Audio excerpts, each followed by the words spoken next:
enabled. WazirX and CNBC TV18 present Crypto, Digital Assets of the Future. Hello and welcome to this special series. WazirX and CNBC TV18 present Crypto, Digital Assets of the Future. Inflows to cryptocurrency investment products reached a new high of $4.2 billion for the first quarter of 2021, according to data from CoinShares, versus $3.9 billion in fourth quarter of 2020. The sector has garnered support from heavyweight companies like Tesla and MasterCard. PayPal said it is allowing U.S. consumers to use their cryptocurrency holdings to pay at millions of its online merchants globally. PayPal's announcement came a day after the U.S.-based digital payments major Visa said that it will allow the use of cryptocurrency USD coin to settle transactions on its payment network. The USD coin is a stable coin, cryptocurrencies whose value is pegged to the US dollar. And on the back of all this news, the cryptocurrencies have seen prices surge. And as the markets are evolving, are the conversations within the power corridors and with the lawmakers improving too?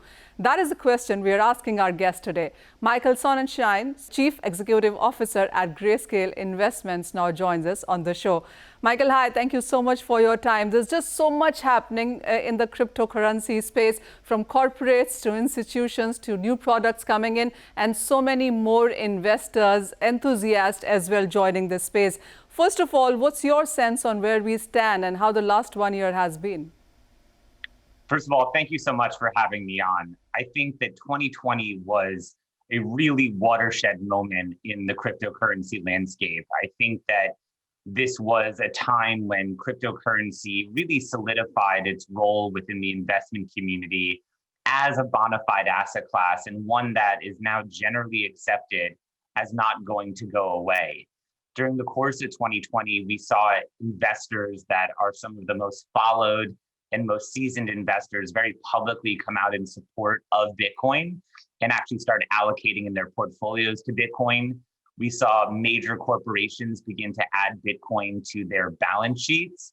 And more than anything, in the wake of the COVID pandemic, we saw that policymakers really took to financial printing, injecting fiscal stimulus into their economic systems to restart or kind of get recoveries underway in their economies. And as a result of that, we saw a lot of investors, both institutional and retail, really begin to think about owning cryptocurrencies like Bitcoin that had scarcity value baked into them as a way to kind of combat that money printing. And so it was a watershed moment for 2020 in the cryptocurrency space. And we think a lot of that momentum is really carrying its way into 2021. There are some reports from Bank of America suggesting that 3.5% of Bitcoin is what you guys alone hold. Would you want to throw some numbers there?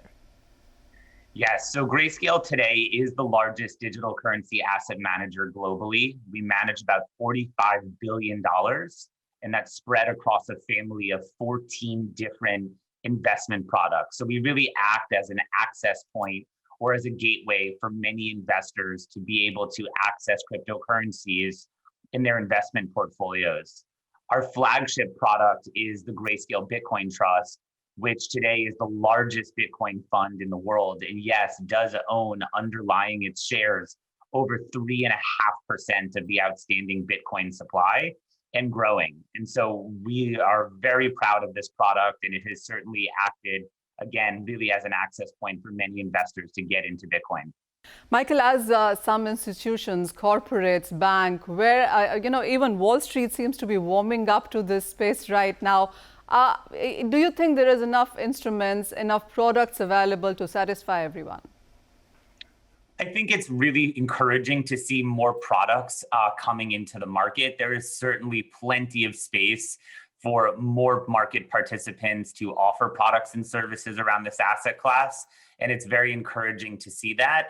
That being said, it's really important for everybody to know that despite crypto's unbelievable price run, that there is still plenty of room for growth, and that a lot of the infrastructure being built around cryptocurrency today still does not speak to the traditional financial infrastructure where investors typically are making their investment decisions. And so I think many investors view this as an amazing opportunity and certainly one that is, perhaps once in a generation when a new asset class like this is born. So, Michael, there's a category of people who would want to invest in cryptocurrencies. There are investors to begin with, and there are enthusiasts, and then there are people with FOMO. They don't want to be left out. And then, of course, there are investors. They want to include this in their portfolio, not to miss the kind of run-up that it's given. What is your sense? If there was a first-timer, what is the best way to get into this space? Well, I think for many individuals and institutions, it's important for them to, first of all, understand the underpinnings and the fundamentals of digital currencies like Bitcoin. Where did they come from? How are they controlled? Why is the supply constrained? What attributes do they have? How does this differentiate itself from other assets that they may invest in? And one of the things that we're certainly committed to at Grayscale is providing those insights and research around portfolio construction and around demystifying digital assets. A lot of people are still holding on to some notions from the earlier days of cryptocurrency when perhaps there was a rhetoric around it being used for illegal activity or things of that nature. And I cannot share enough how poor a mechanism this is to do anything the least bit illegal or untoward or nefarious. This is a system of trust. And this is a system that has built trust globally in a way that we've never seen before. And so we welcome the opportunity to be a partner to investors as they think about their crypto journey and ultimately thinking about making an allocation. We're usually seeing investors start on the smaller side of about 30, 40, maybe even 50 basis points of their overall portfolios. And as they get more and more comfortable with the asset class, we tend to see that scale up from there. I also want to talk about India to you, just to give you a sense on numbers here. What I understand on hand is that there are perhaps 10 million people in India who hold Bitcoins, and the holdings are perhaps worth $1.5 billion at this point in time. So we are less than 1% of the global holdings right now, but the interest is huge, and the Indian government is looking at a bill passing when it comes to regulating this asset class on how it is going to be done. And that's exactly my next theme to have a conversation on. What is your sense? How have your conversations with the regulators evolved? Are they changing as well? Are they more open to these conversations and these cryptocurrencies? There's no question that the regulatory landscape has changed quite dramatically. I think many regulators, certainly here in the US, have been very, very open to having those conversations and engaging. And we've seen that in other parts of the world, whether it's been India, Singapore, the UK, regulators appreciate that investors are participating in this asset class and that they do need to stay informed and on top of it. Ultimately, this should be viewed by regulators as yet another place where investors are going to allocate capital. And so many investors in the community view any additional regulation or clarification around the treatment of digital assets, the taxation of digital assets, any kind of framework that can be provided as only further validation from regulators that the asset class is here to stay. And I think it may be early days for that in India and other parts of the world, but ultimately that regulatory clarity is coming. It sure is, Michael. But what the Indian markets also, or the Indian regulator as well, is also looking at the global learnings here. So what has been your sense on what country has taken this better? Which country do you think is more open for it, more encouraging for this? And are there any learnings from there? Because there's a lot of uncertainty because of the lack of regulations. It's a patchwork. I mean, certainly here in the US, we've seen guidance and clarity provided by our securities regulator, by the IRS, by the Commodities Futures Trading Commission. We've seen it from our Office of the Controller of the Currency. And so I'd argue here in the US, we've actually seen quite a bit of clarity. I think another geography that I'd mention again is Singapore, where they've actually developed a regulatory sandbox so that projects and businesses and investors can participate in a way that is under the guise of the regulator and under their purview, but is also being done in a way in which folks can experiment and launch new projects without fear of any kind of regulatory blowback. And so I think as this asset class continues to pervade the investment community, you'll see more and more accommodative approaches to it. And at the same time, you're also seeing many governments beginning to move into launching their own central bank digital currencies as well, which it's important to note that those are very distinct from completely decentralized currencies like Bitcoin, but ultimately we view them as shedding additional light on the asset class overall and are really encouraged to see some of those projects underway as well. As we look at bigger names like Tesla or MasterCard or Visa, so even as there are no regulations right now, when we see all of these companies offering their platform as, for a payment getaway, how would you read into this and as the market still await regulations? Well, I would say that a lot of the companies that have either begin to put Bitcoin on their balance sheet the way Tesla has, or the way that Square has, I mean, that's being done by really visionary leaders like Elon Musk and Jack Dorsey, and it's being done at companies that are real disruptors and change makers like Tesla and Square.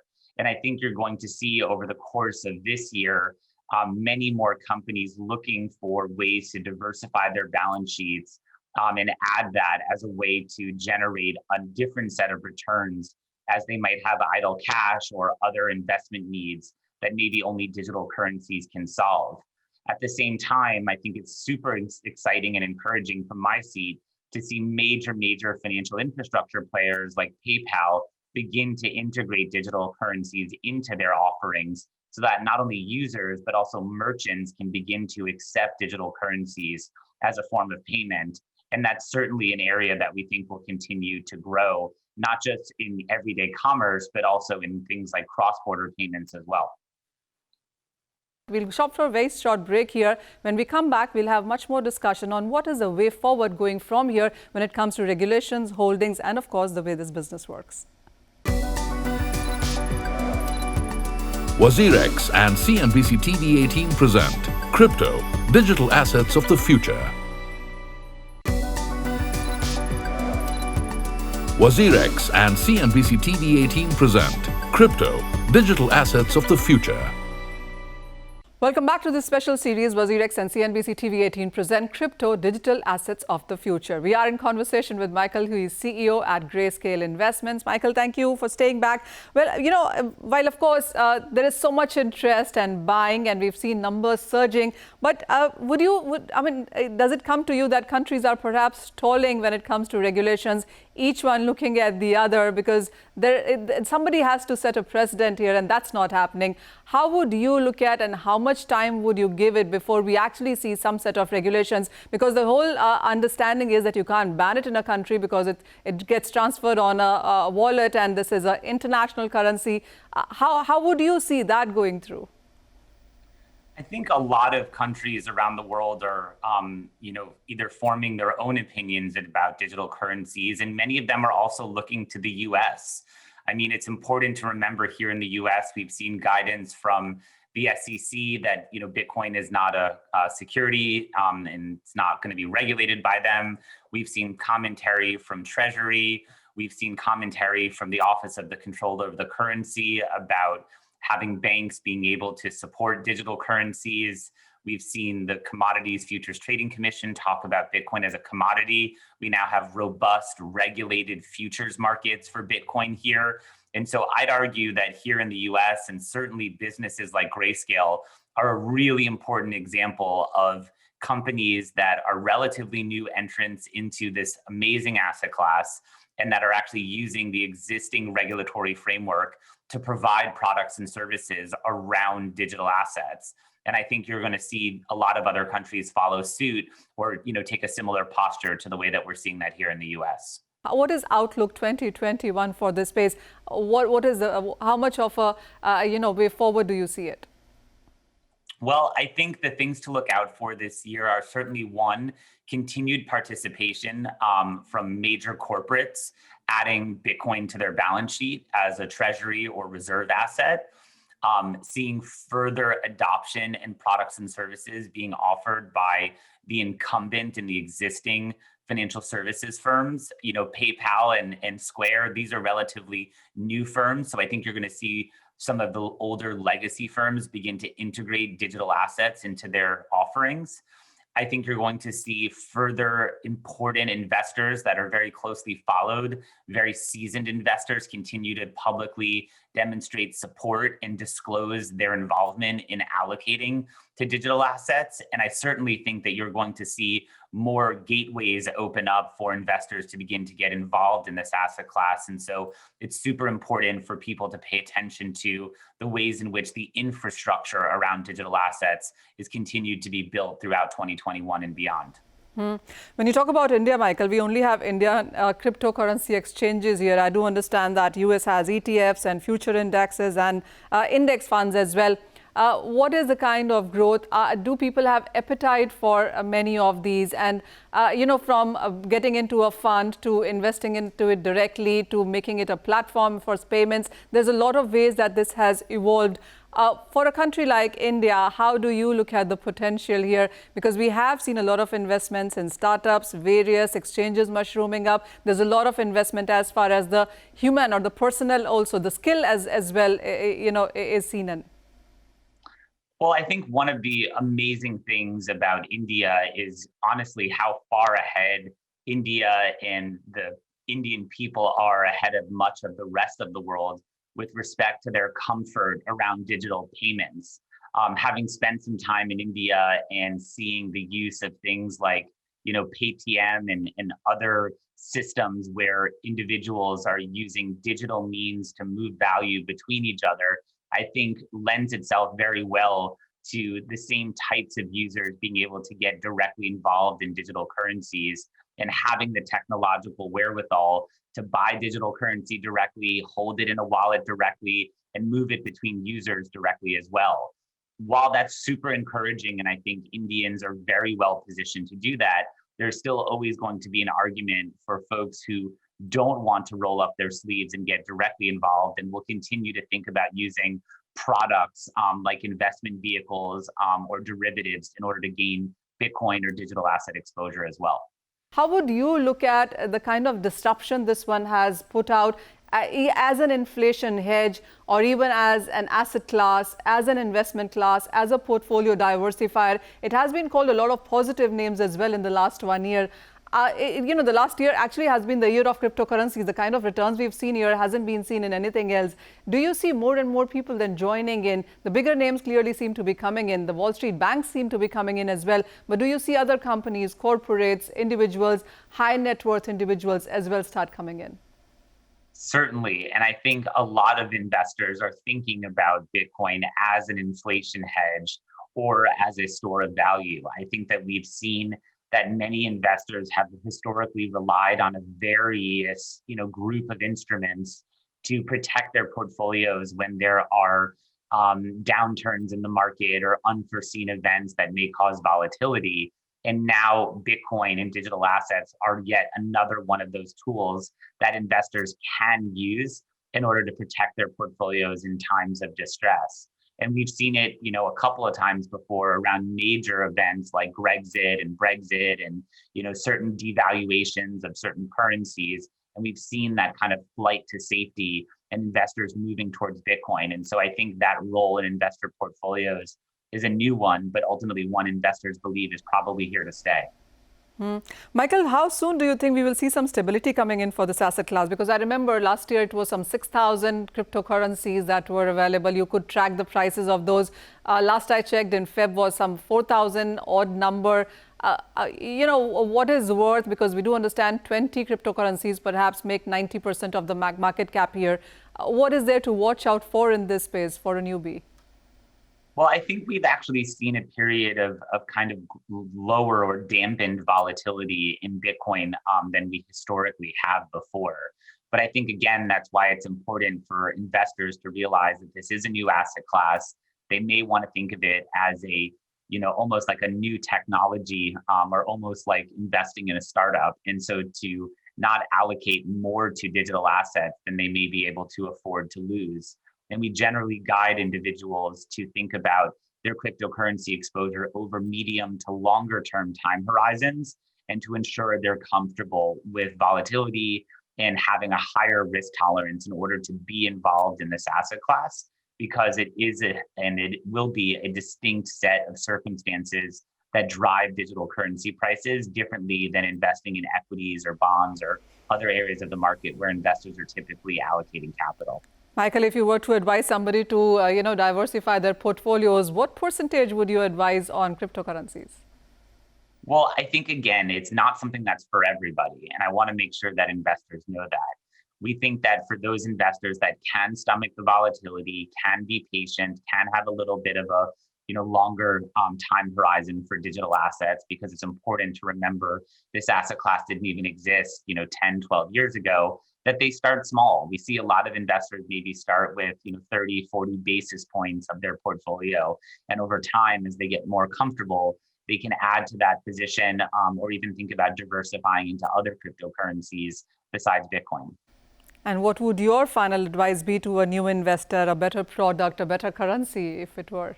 Well, I think one of the important things to remember is that Bitcoin is an open source protocol. And so over time, new features, new characteristics, new attributes get added to it as other items are brought into the market that may challenge Bitcoin's dominance.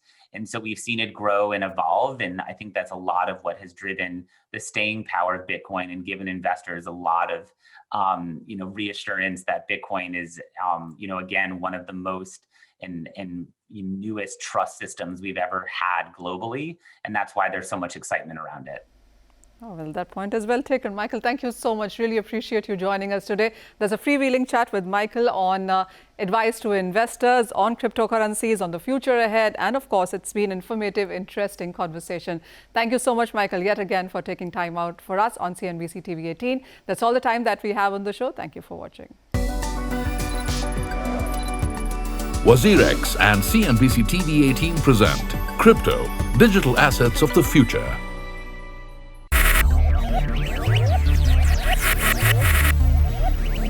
Focus, ideate, innovate, enable.